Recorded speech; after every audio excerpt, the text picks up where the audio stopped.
Este relato não ocorreu comigo, e sim com o meu pai e alguns colegas de trabalho. Então contarei exatamente como meu pai me contou. Atualmente, eu moro com a minha família em Manaus, no Amazonas.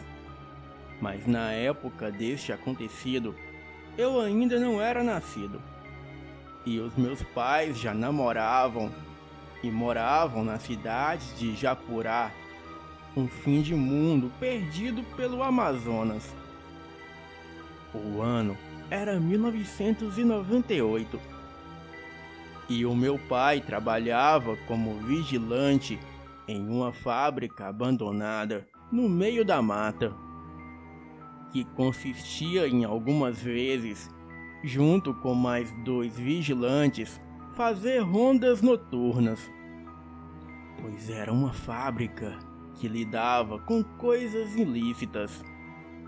Mas na época nem havia órgãos de fiscalizações, e os que haviam faziam vista grossa para evitarem a fadiga, ou aceitavam suborno. Mas naquele ano as coisas estavam mudando.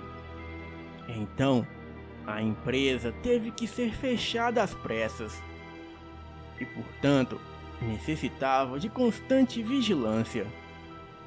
Ocorre que o meu pai e os seus amigos sempre relatavam que de vez em quando o elevador era chamado para os andares mais altos da fábrica sem que houvesse mais alguém trabalhando. E na maioria das vezes isso acontecia de madrugada. Um dia, o meu pai, ao passar por uma dessas rondas, ele estava passando por uma sala, e esta sala era comprida, e ele sentiu nitidamente uma mão peluda em suas costas, e ele, ao virar, não tinha absolutamente nada atrás dele. Ele disse que ficou todo arrepiado, e falou que era como se uma mão tivesse roçado em suas costas, tipo uma mão de macaco. Outros vigilantes já haviam relatado que ouviam barulhos de passos pesados pelas escadas e que às vezes um ou outro relatava também que em suas rondas noturnas ouviam barulhos de urros e rosnados. Mas ao chegarem mais perto, tudo ficava em silêncio. Mas sentiam os pelos do corpo todos arrepiados. Um dia, um deles chegou dizendo que enquanto fazia a ronda, a sua lanterna falhou e neste momento ele levou uma mordida e, ao verem a sua mão, a mesma estava com marcas parecidas com dentes de cachorro. 2 deles falaram que um dia estavam conversando durante a noite e viram uma criatura peluda, grande, com aparência canina e corcunda, sair de um corredor e entrar pelas escadas e começar a subir as escadas como uma pessoa. Porém, eles não tiveram coragem de ir conferir. E apesar de preparados e armados, eles não estavam preparados para o sobrenatural. E assim, ficaram morrendo de medo. Um certo dia, colocaram um outro vigilante que o meu pai dizia que ele era cheio de marra e todo metido a corajoso. Então, ele estava verificando um dos últimos andares da fábrica sozinho. E quando, ao sair de uma sala e entrar em outra, ele levou uma patada tão forte na cara que ele foi parar debaixo de uma mesa. E ainda por cima, uma das lentes do seu óculos havia se quebrado. E após isso, ele ficou mais humilde. Muitos vigilantes abandonaram o trabalho noturno naquela fábrica. e mesmo os patrões dobrando os salários. O meu pai conta que constantemente ele via um par de olhos vermelhos como brasa se movimentando dentro da mata que ficava ao redor da fábrica. Mas o que fez ele abandonar o trabalho ali mesmo foi quando ele viu um lobisomem pular o muro pelo lado de fora e cair no pátio da fábrica. Na ocasião, o meu pai tomava um café e fumava um cigarro nessa hora. E ele conta que era um bicho peludo com cabeça de cachorro e o seu corpo era bastante judiado. E dessa fera exalava um cheiro de coisa podre. A fera não viu meu pai ali imóvel a 30 metros, ou se viu, nem ligou. No dia seguinte, o meu pai abandonou o trabalho.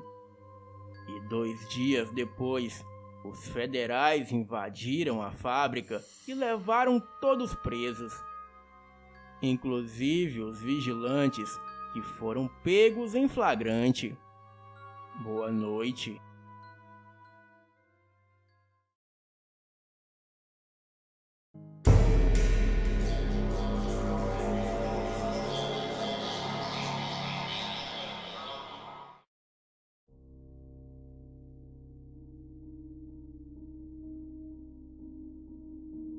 O ano era 2003.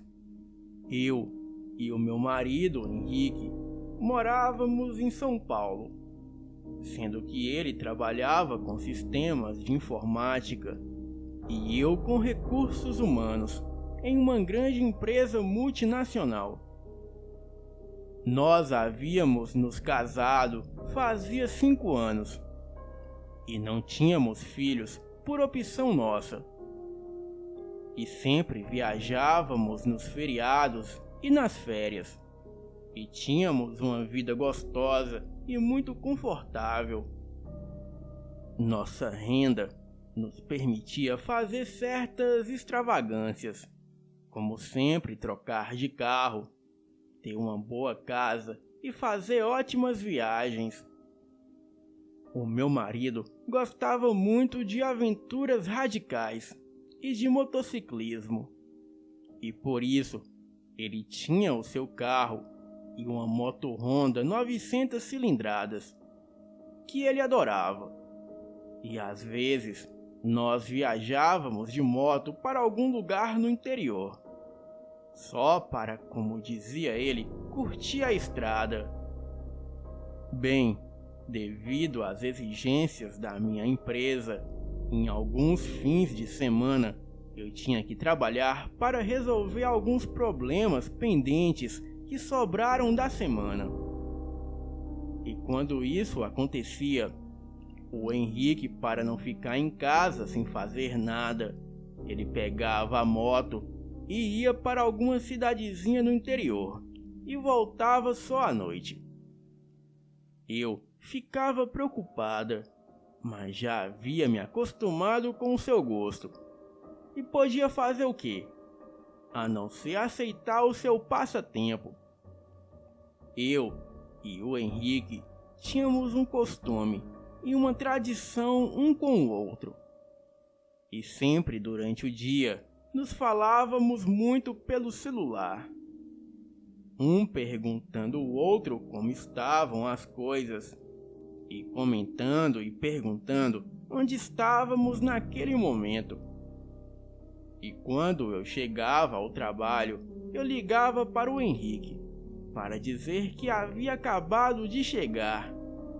E ele a mesma coisa quando ia em algum lugar diferente, ou em alguma de suas viagens. E não ficávamos sem nos falar. Tudo corria normalmente, até que um certo dia eu fui convocada para trabalhar no final de semana próximo. Sabendo disso, o Henrique já programou que iria de moto para a Serra Negra, porque a estrada para lá era muito bonita e gostosa para viajar de moto. Chegando sábado, O Henrique acordou antes de mim, preparou o café e a mesa, e aliás, bem caprichado, se despediu e saiu com a sua moto para a viagem. Em seguida, eu peguei o meu carro e fui para o trabalho, começando um expediente que seria diferente de todos que eu já tive. Bem, eu não sabia o que me esperava no decorrer daquele dia, e que os acontecimentos mudariam toda a minha vida e a forma como pensar, e tanto sobre a nossa existência, como também sobre os mistérios do nosso mundo. O tempo passou e eu estava estranhando que o Henrique não havia me ligado dizendo onde estava, pois ele sempre fazia isso. Mas pensei que talvez onde ele estivesse não houvesse sinal de celular ou algo assim. Continuei a fazer as minhas atividades da empresa, quando às 11h30 da manhã tocou meu celular. Olhei e apareceu o nome Henrique. E eu pensei, até que enfim. Atendi o celular e ouvi uma voz com um som meio abafado e com um pequeno chiado dizer: "Melry, meu amor, eu morri." Então eu disse: "É você, Henrique? Que brincadeira idiota." Então a voz respondeu: "Desculpe, Melry, não foi minha culpa, foi o caminhão. Um dia nos veremos, eu sempre te amarei." E a ligação caiu. Eu não sabia como reagir. Gelei, tremia, comecei a chorar e quase desmaiei. A minha amiga Samantha, que estava comigo, perguntou o que aconteceu, e eu contei meio gaguejando. Ela então disse que deveria ser uma brincadeira de mau gosto de alguém. Então eu disse que era o número do celular do Henrique. E depois daquilo, eu só pensava em saber onde estava o Henrique, o que teria sido aquilo e como ele estava, e se estava tudo bem com ele. Então eu liguei de volta no seu celular e nada, e deu caixa postal. E o pânico aumentava cada vez mais em mim. Mas onde procurá-lo? O único número que eu tinha de contato era o dele, mas não funcionava. Então o que fazer? Liguei para os meus pais que moravam no interior, e a minha mãe me disse para ficar calma, e se não tivesse notícias do Henrique logo mais, que ela e o meu pai viriam para São Paulo para ficar comigo. O tempo passava e nada, e quando chegou às 1h45 da tarde, o meu celular tocou novamente, com um número com DDD, que eu pensei que poderia ser o Henrique, mas para minha surpresa, do outro lado da linha quem falava se dizia ser da Polícia Rodoviária Estadual de São Paulo. O policial se identificou perguntando se eu era parente de uma pessoa chamada Henrique Nogueira de Melo. Eu, tremendo como uma vara verde, gelada como um freezer, eu disse que era a esposa dele. Então ele disse: "Desculpe, senhora, em lhe informar que o seu marido sofreu um acidente na rodovia SP-360 e está no hospital em Campinas. Solicitamos que a senhora venha para cá o mais rápido possível." Eu desabei naquele momento. Não sabia o que fazer e não tinha condições de nada. E nessa hora, como é ótimo ter amigos. Vendo a minha situação, a Samantha, minha amiga, conseguiu um carro da empresa e, juntamente com mais um amigo, o Raul, fomos para Campinas. E eu estava louca para saber sobre o Henrique. Será que o acidente foi grave e como estaria ele? Chegando em Campinas, foi fácil encontrar o hospital. Adentramos no hospital e fomos recepcionados por um capitão da polícia rodoviária e por um médico muito atencioso. Então, perguntei sobre o meu marido. E para minha completa tristeza, desconsolo e espanto, o médico me disse que o Henrique, o meu amado marido, havia chegado em óbito no hospital e que não puderam fazer nada. Neste momento eu desmaiei, apaguei e acordei algum tempo depois em uma maca com a Samantha e o Raul ao meu lado. E após me recuperar um pouco, eu quis saber o que houve.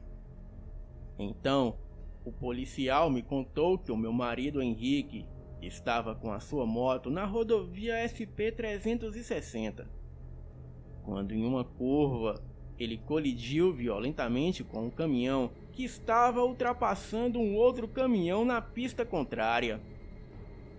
Perguntei a que horas foi que aconteceu o acidente, e a polícia disse que foi mais ou menos às 11h30 da manhã. Então eu pensei, mas como? Então quem era que estava me ligando? E quem estava com o celular do Henrique? Eram tantas perguntas e dúvidas, mas eu estava completamente fora de mim. E aquilo tudo parecia um filme. Passado algum tempo, os meus pais chegaram e foram fazer os preparativos para traslado do corpo e o que mais seria necessário. E 2 dias depois foi o sepultamento do meu querido Henrique. Passados alguns dias, a Samantha, minha amiga, foi à minha casa fazer uma visita e entregar algo. Ela me disse que era algo desagradável, mas que era para mim. Era uma caixa que estava os últimos pertences do Henrique quando ele chegou no hospital. Havia o seu relógio, uma carteira, umas correntes que ele sempre usava e o seu celular. Me lembrei da ligação que havia recebido e fui conferir no celular do Henrique para ver se foi dali que havia sido feita. Só que, para o meu espanto, o seu celular estava todo quebrado, completamente danificado. Inclusive, o chip estava quebrado. Então, seria impossível alguém ter usado aquele celular para ter feito a ligação para mim. Então, o que foi aquilo? Fiquei perplexa com aquilo. E aquela voz do Henrique um tanto abafada e o chiado. O tempo passou e eu nunca mais fui a mesma. Me mudei e hoje moro em Los Angeles, nos Estados Unidos, onde trabalho em uma empresa de telecomunicações. Tenho comigo aquela voz na ligação dizendo: "Mary, meu amor, eu morri. Desculpe, Mary, não foi minha culpa, foi um caminhão. Um dia nos veremos e eu sempre te amarei." Era a voz do meu querido Henrique, eu tenho certeza. Para mim, ele, como sempre fazia, me ligou avisando o que havia acontecido com ele e, ao mesmo tempo, fazendo uma promessa e um juramento que um dia nos veremos novamente e que ele sempre me amaria. Sei que a minha vida mudou, mas tenho o Henrique no meu coração e nunca me esquecerei deste acontecimento que transformou a minha vida. E fico apenas esperando o dia em que nos encontraremos novamente. Boa noite.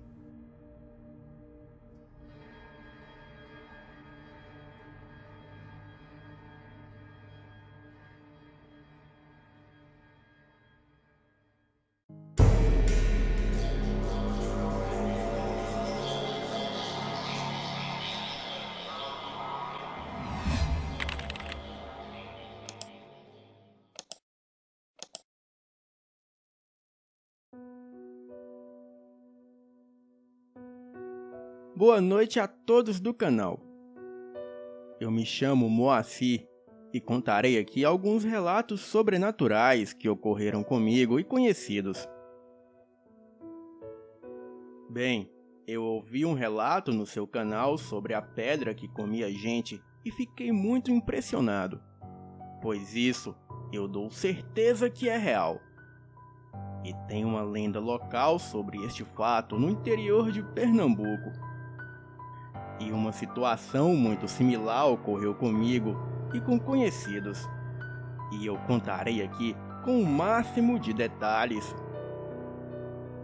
Bem, quando forem ao Rio Formoso, no litoral sul de Pernambuco, tenham muito cuidado se passar pela Estrada do Siqueira, na área rural do município.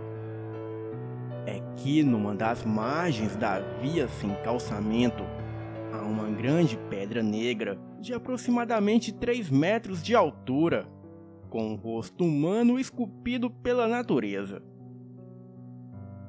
Os habitantes da região chamam a formação rochosa de Pedra do Rei Midas, por acreditarem que a imagem reproduz perfeitamente a face do lendário governante da antiguidade, cuja notória cobiça fazia com que tudo que tocasse virasse ouro. Bem, se fosse apenas pela semelhança com o famoso monarca, não haveria problemas. Mas o que os moradores do município garantem é que sempre à meia-noite a pedra se abre ao meio e dentro dela é possível ver um tesouro dourado ou uma belíssima mulher nua. E quando o passante desavisado, atraído pelo ouro ou pela beldade, entra na passagem aberta da rocha, e assim a pedra se fecha, fazendo com que o curioso desapareça para sempre. Talvez seja por isso que à noite aquele trecho da Estrada do Siqueira seja tão deserto.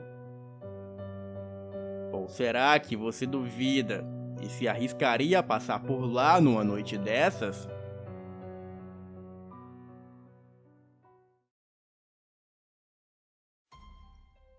O ano era 1996. A minha família e eu nos mudamos para o município de Barreiros, em Pernambuco, mais precisamente para um sítio que ficava entre o Rio Formoso e Barreiros. O sítio ficava literalmente no meio do nada, e só tínhamos água encanada, pois a luz elétrica nem existia por lá. Naquele sítio morávamos os meus pais, o meu irmão mais novo de 9 anos na época e eu. Sobrevivíamos da nossa criação de animais, pesca e das plantações.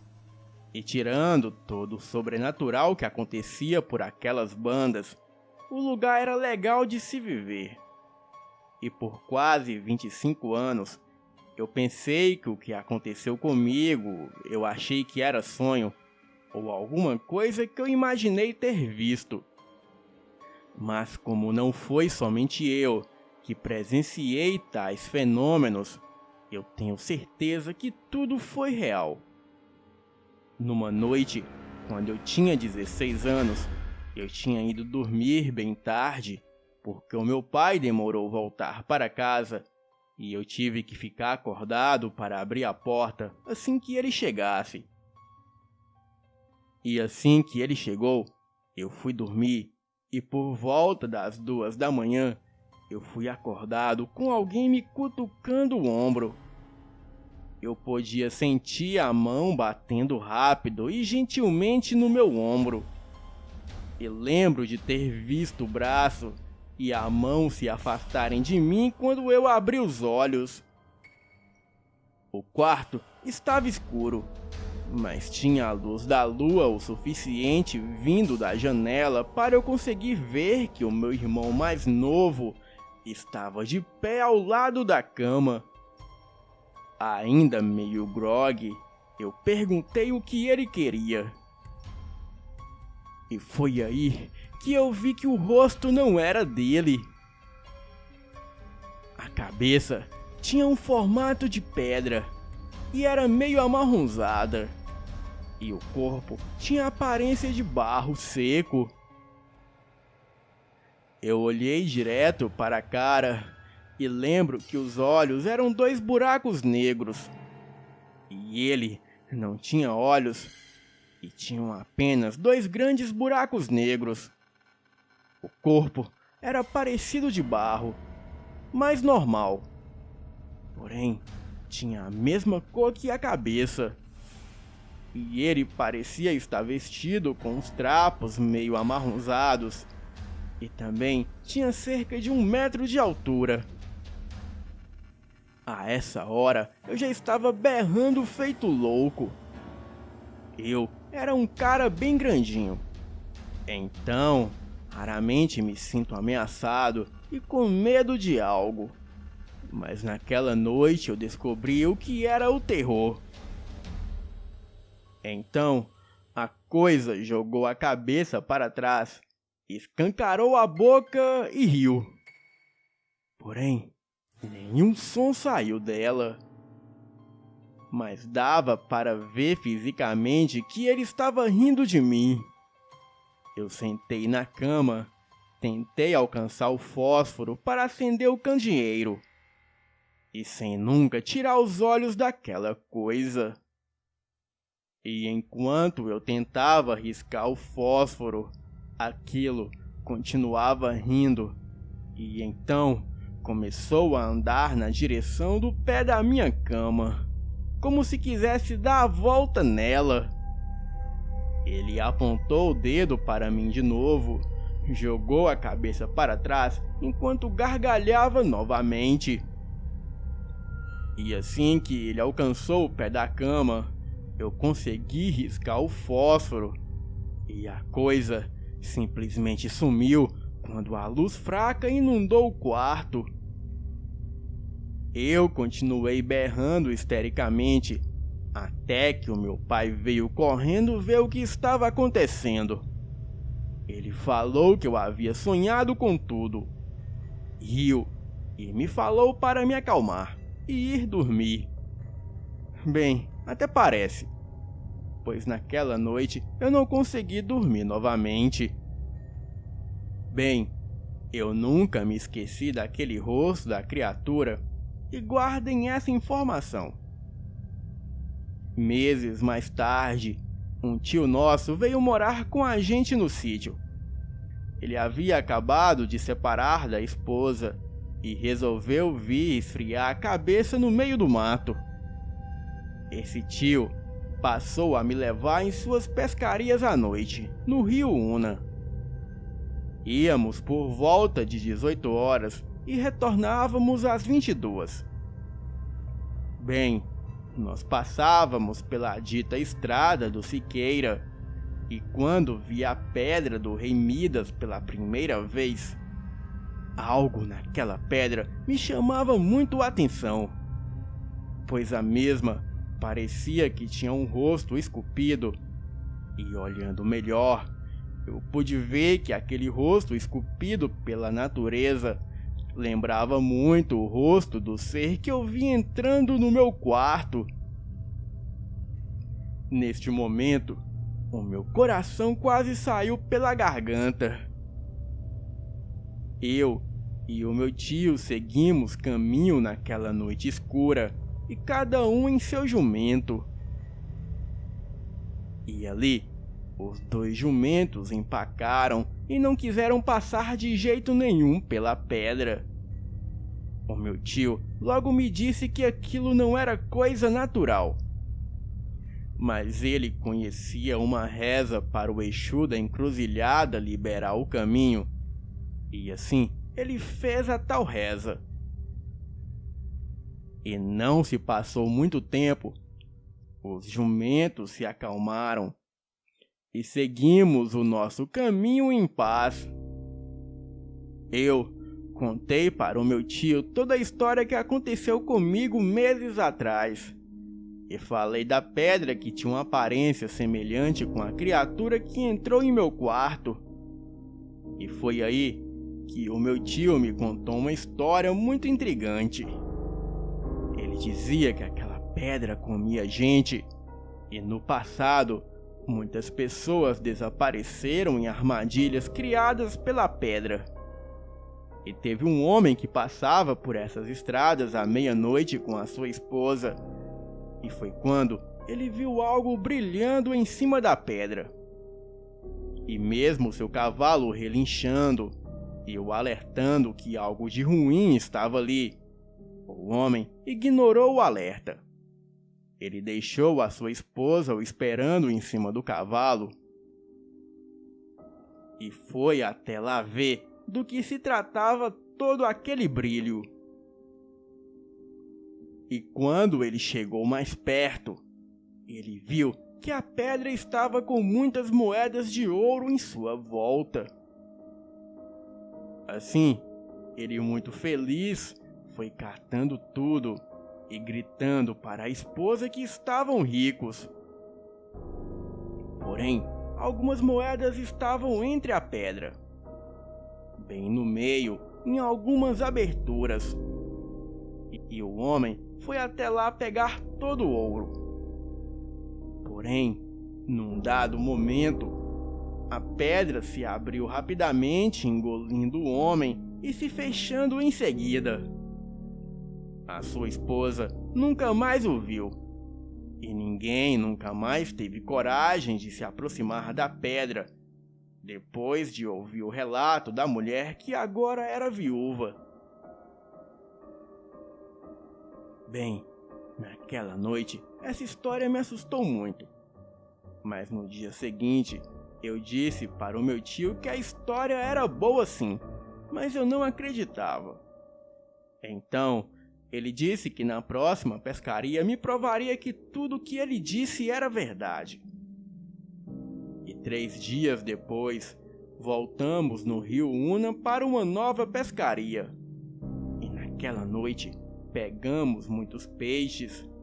E na volta, assim que chegamos na tal pedra, o meu tio pediu que eu esperasse um pouco. Então ele pegou alguns peixes e foi atirando na pedra. E ele jogou uns 4 ou 5 peixes grandes lá no meio da pedra. Eu perguntei se ele estava ficando louco. E ele disse para mim apenas observar. E assim eu fiz. Mas durante uns 15 minutos nada aconteceu. Então eu falei para irmos embora e pedi para ele buscar os peixes que ele havia atirado na pedra. Mas ele não teve coragem.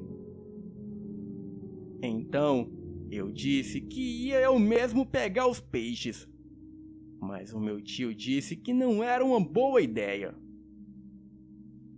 Bem, eu já estava assustado e decidi que era melhor irmos embora. E confesso que não andamos nem 200 metros e vimos um clarão vindo por trás e um barulho de explosão logo em seguida. O meu coração quase saiu pela boca e saímos dali disparados com os jumentos. E apesar de nós não olhar para trás, tínhamos certeza que aquele clarão e o barulho vinham da pedra. A pedra havia comido os peixes e só estava esperando que nós nos aproximássemos para pegar os nossos peixes, para assim nos comer também. A pedra fez uma armadilha para nós, em cima da armadilha que o meu tio havia feito para ela. E nunca mais passamos por aquela estrada à noite. E apesar de contar toda essa história para a família, ninguém acreditou em nós. Porém, o seu Gervaldo, um vizinho que morava a 500 metros do nosso sítio, ouviu toda a história. Para minha surpresa, ele acreditou. E ele disse que lembrava sim do homem que foi devorado pela pedra.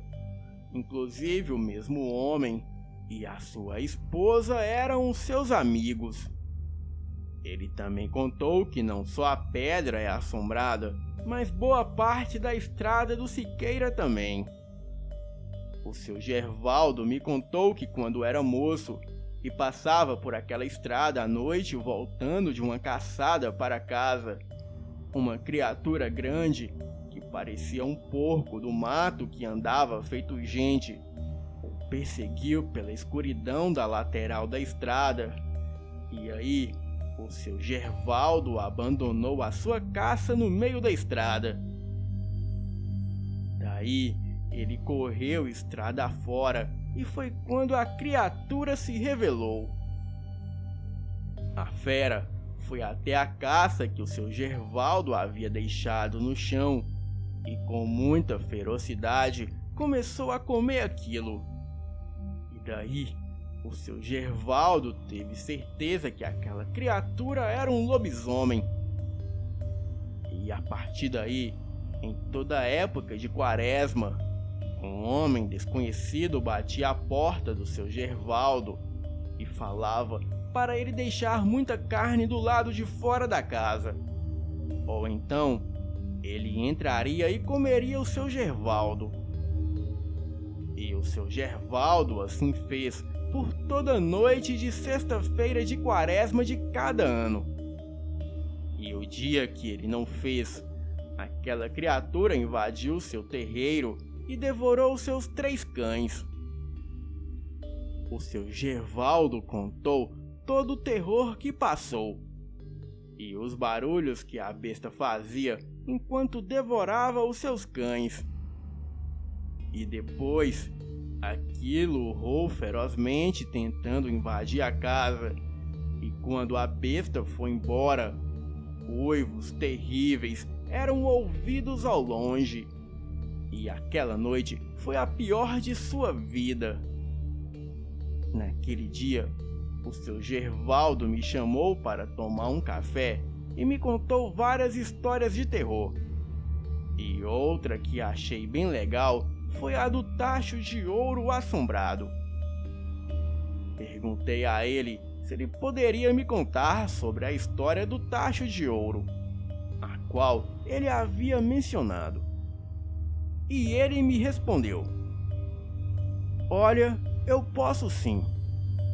Eu conheço muitas histórias, afinal eu já passei dos 80, mas vou lhe contar uma muito interessante que é verdade pura. E isso eu soube quando ainda era criança, pois eu conheci bem o caso e as pessoas na época, e pode acreditar. No curral velho onde morava o seu Antônio Nogueira, o velho Eduardo, um antigo escravo, ele sonhou que no forno de torrar farinha havia um reluzente tacho de ouro, e era uma riqueza medonha. Aí ele ficou muito impressionado com a mensagem, e esse Eduardo correu animado até a casa do seu amigo Mané e contou um impressionante e revelador sonho. E ele queria um companheiro na sorte grande. Combinaram secretamente os dois de irem arrancar o tesouro à noite, sem que ninguém das redondezas percebesse o movimento. Alegre, o Mané, ele dizia que de agora em diante não iria mais trabalhar. Agora, os outros é que iriam trabalhar para ele, e só iria comer carne de gado, vestir roupas boas, de linho e ouvir música de radiola. Pois bem, lá se foram os dois sorrateiramente à noitinha carregando as pás. O Eduardo levava um lampião para clarear o lugar do tesouro. Ali estava tudo escuro, e o povo das redondezas já estavam tudo dormindo. E eles foram no exato local indicado pelo sonho. Cavaram um pouco a terra e logo viram a tampa do tacho de ouro. A luz do lampião clareou o tesouro, e assim deixando tudo brilhante. Os olhos do Mané quase que pularam da cara e brilhavam mais do que o tesouro de tanta felicidade e cobiça. O Eduardo ficou só esfregando as mãos e com uma cuspideira medonha. Então, o mané, mais afobado, começou a encher as mãos com as moedas de ouro, como se não acreditasse nas maravilhas que via. E nesse nervosismo, uma das moedas caiu da mão dele no chão, bateu numa pedra e trincou. Aí, tudo virou carvão de uma só vez. É como diz a ciência.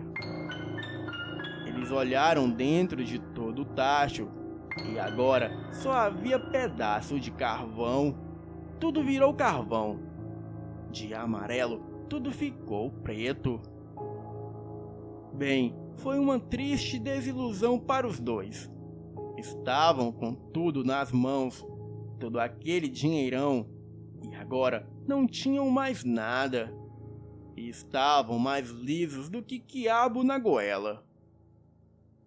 Entristecidos pela má sorte, os dois amigos se retiraram desanimados do local e fracassados naquele intento. Perderam a sorte de ficarem ricos por bobeira. E perto do lugar onde aconteceu tudo, havia umas casinhas bem pobres, mas ninguém viu o reboliço do local.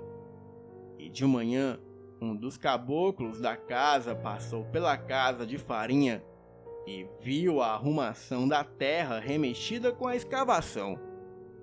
Ele foi lá e viu o tacho cheio de carvão. Estranhou e resolveu investigar. Curioso, o caboclo matutou aquela arte e, por pressentimento, ele deu umas pancadinhas no tacho e o ouro se desencantou na sua vista. O bigode do homem quase entrou pelo nariz, pois era ouro demais. E parece que o cabra era rezador. Conhecia as coisas escondidas. Ele pegou o ouro e desapareceu para sempre. Ficou rico e foi gastar longe. E só depois é que o velho Eduardo e o mané souberam. E foi aí que a dor deles aumentaram. Bem, essa é uma série dos relatos assombrados que uns aconteceram comigo e outros me contaram. Eu ainda tenho muitos outros que aconteceram comigo quando me mudei para uma casa assombrada em Minas Gerais. Porém, contarei em uma próxima oportunidade. Boa noite.